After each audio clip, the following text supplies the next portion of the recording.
ಇಂದು ಸಮಾಜ ಶಾಸ್ತ್ರಗಳನ್ನ ಎಷ್ಟು ನಂಬ್ತದೆಯೋ ಶಸ್ತ್ರವನ್ನ ಹೇಗೆ ಉಪಯೋಗಿಸಬೇಕು ಅನ್ನೋದು ಸಹ ತಿಳಿದುಕೊಂಡಂತ ಸಮಾಜ. ಆದ್ರೆ ನಾವು ಮಲಗುದು ಮಾತ್ರ ಸ್ವಲ್ಪ ಜಾಸ್ತಿ. ನಾವು ನಿದ್ದೆಯಲ್ಲಿರ್ತೇವೆ.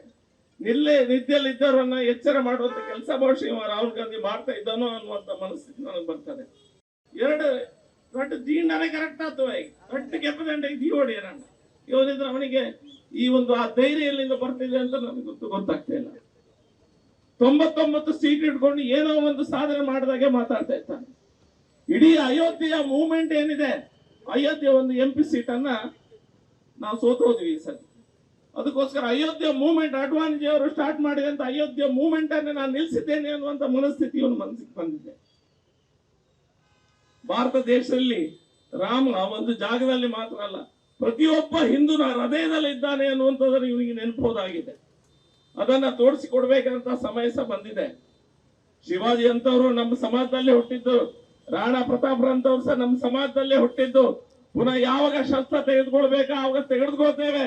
ರಾಜಕೀಯ ಒಂದು ಭಾಗ, ರಾಜಕೀಯ ಇದ್ದತ್ತೆ, ರಾಜಕೀಯ ಬಂದಾಗ ರಾಜಕೀಯ ನೋಡ್ತೇವೆ.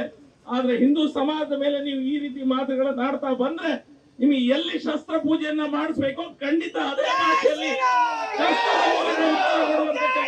ನಾವು ಮಾಡ್ತೇವೆ. ನಿಮ್ಮ ಪ್ರಿಯಾಂಕರ್ಗೆ ಮೊನ್ನೆ ತನಕ ಹೇಳ್ತಾ ಇದ್ದ ಪಾಕಿಸ್ತಾನದಿಂದ ಅನ್ನುವಂತ ಮಾತುಗಳನ್ನ ಅವನ ಹಿಂಬಾಲಕರು ಯಾರು ಅಸೆಂಬ್ಲಿ ಒಳಗೆ ಹೇಳಲಿಲ್ಲ ಅಂತ ಹೇಳ್ತಾ ಇದ್ದಾನೆ. ಮೊನ್ನೆ ತಾನ FSL ಫೊರೆನ್ಸಿಕ್ ರಿಪೋರ್ಟ್ ಬಂದಿದೆ. ಫೊರೆನ್ಸಿಕ್ ರಿಪೋರ್ಟ್ ಅಲ್ಲಿ ನಮ್ಮ ಮಾಧ್ಯಮ ಮಿತ್ರರು ಏನ್ ಕ್ಯಾಪ್ಚರ್ ಮಾಡಿದ್ದಾರೆ ಅದರಲ್ಲಿ ಖಡಕ್ ಆಗಿ ಅವ ಪಾಕಿಸ್ತಾನ್ ಜಿಂದಾಬಾದ್ ಅನ್ನುವಂತ ಘೋಷಣೆ ಕೂಗಿದ್ದಾನೆ ಅನ್ನುವಂತ ಮಾತು ಬಂದಿದೆ. ಒಬ್ಬ ಕಾಂಗ್ರೆಸ್ ನ ಉಸಿರೆತ್ತುದಿಲ್ಲ. ಉತ್ತರ ಕೊಡಿ, ಅಟ್ಲೀಸ್ಟ್ ಉತ್ತರವನ್ನಾದ್ರೂ ಕೊಡಿ.